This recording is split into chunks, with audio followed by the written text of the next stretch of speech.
Hai, Assalamualaikum. Jadi kita tengok hari ni latihan haba penyusulan dan haba pembakaran. So kita pergi pada soalan yang pertama mengenai haba penyusulan. Okey, kamu dah baca soalan.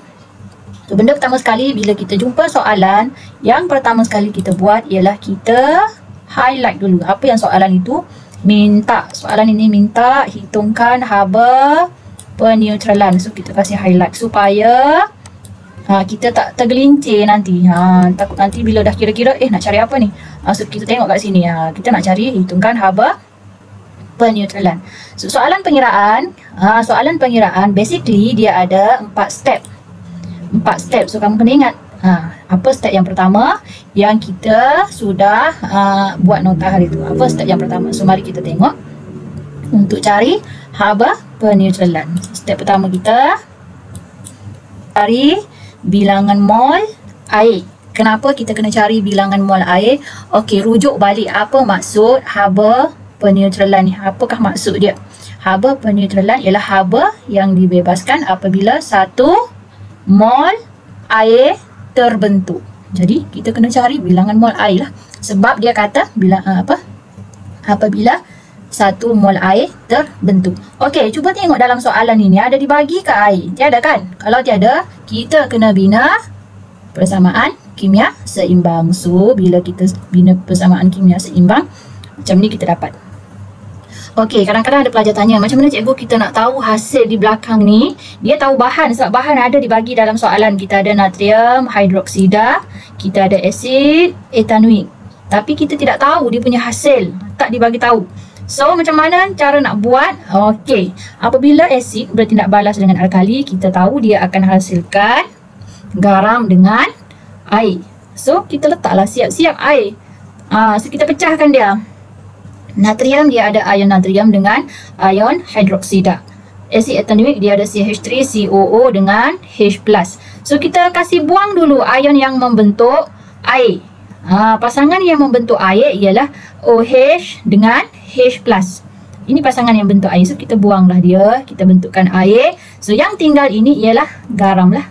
CH3COO_Na. So dari persamaan kimia ini kita dapat 1 mol NaOH, 1 mol CH3COOH, 1 mol CH3COONA dan 1 mol H2O.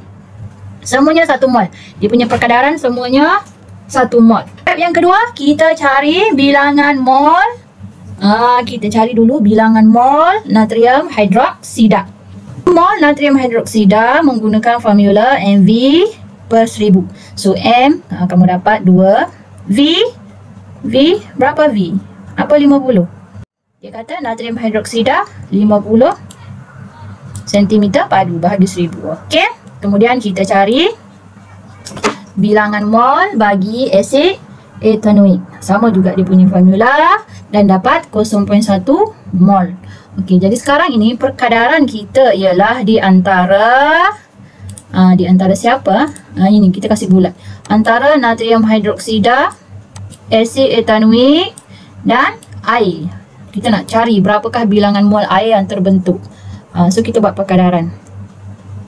1 mol natrium hidroksida ini daripada persamaan kimia. Dia berkadar dengan 1 mol asid etanuik dan juga 1 mol air. So, kalau kita ada 0.1 mol, maksudnya 1 ni kena bahagi berapa?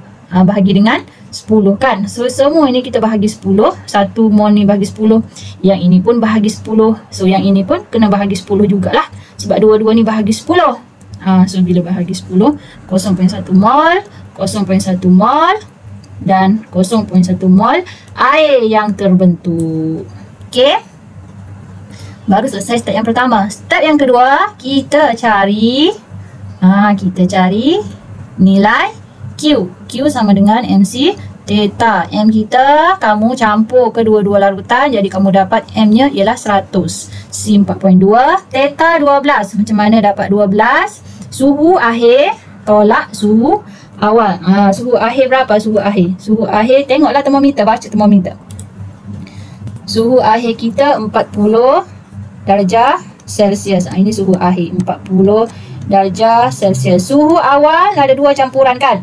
Yang pertama nilai dia 28, yang kedua pun 28. So kita tambah dan kemudian kita bahagi 2. Kita cari purata. So nilai dia 28 darjah Celsius. Okey, jadi theta 40 tolak dengan 28 dapatlah 12 darjah Celsius. Maka nilai Q kita 5040 Joule. Okey, step yang ketiga, buat perkadaran. Kalau 0,1 mol, dia akan hasilkan haba 5040 Joule. Kalau untuk 1 mol, kita kena cari untuk 1 mol sebab akan terhasil 1 mol air kan. Jadi kalau 1 mol air, bahagilah 0.1 darab 1, dapatlah 50.4 kilo Joule. Tapi tiada lagi tanda negatif positifnya. Kita nak letak tanda apa ni? Ini tindak balas apa ni? Exo ke endo? Kita tengok suhu dia menaik. Kalau suhu menaik, itu maksudnya tindak balas eksotermik. Maka nilai haba peneutralan kita ialah negatif 50.4 kilojoule.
like a bird on a tree. I'm just sitting here, I got time, it's clear to see.